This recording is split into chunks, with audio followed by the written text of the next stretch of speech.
Hello guys, good morning. তো আজকে উঠতে লেট হয়ে গিয়েছে আর এখন পুরো 8:30 বাজে। এই দেখো, আজকে প্রচুর উঠতে লেট হয়ে গিয়েছে আর ইনাদের ডাকছি, এনারা উঠছে না, ইসপিস ইসপিস করছে তবু উঠছে না। দুজনা দুদিকে মুখ করে বসে শুয়ে আছে। মেজো ছেলে ওইদিকে মুখ করে, বড় ছেলে এইদিকে মুখ করে।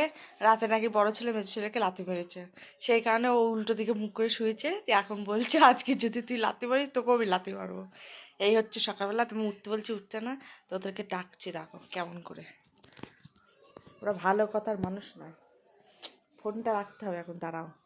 তো গাইস, ফোন সেট করতে পারছি না, উল্টো পড়ে যাচ্ছে। যাই হোক, তো এই দেখো, এই ওঠ, এই সব চাদর টেনে নেবো। আর এ শুয়ে আছে, কেউ বনে বুঝতে পারছো কেউ শুয়ে আছে এখানে।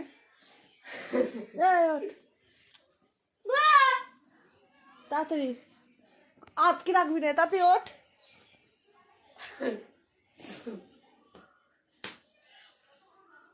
এই হচ্ছে একমাত্র ওষুধ, চাদর মাত্র টেনে নিলে উঠে পড়বে। সকালে হয়ে গিয়েছে মারামারি, সকালে মারামারি শুরু হয়ে গিয়েছে। কি হলো?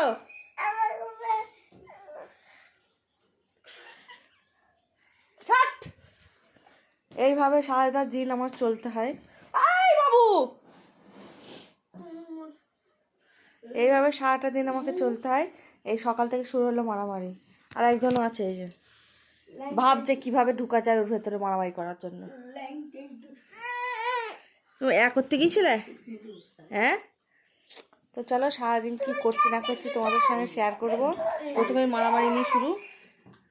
গেল বালিশটা আবার, অত বড় ছেলে মারামারি করে লজ্জা করে না। ওঠ, তো চলো পরে আসছে।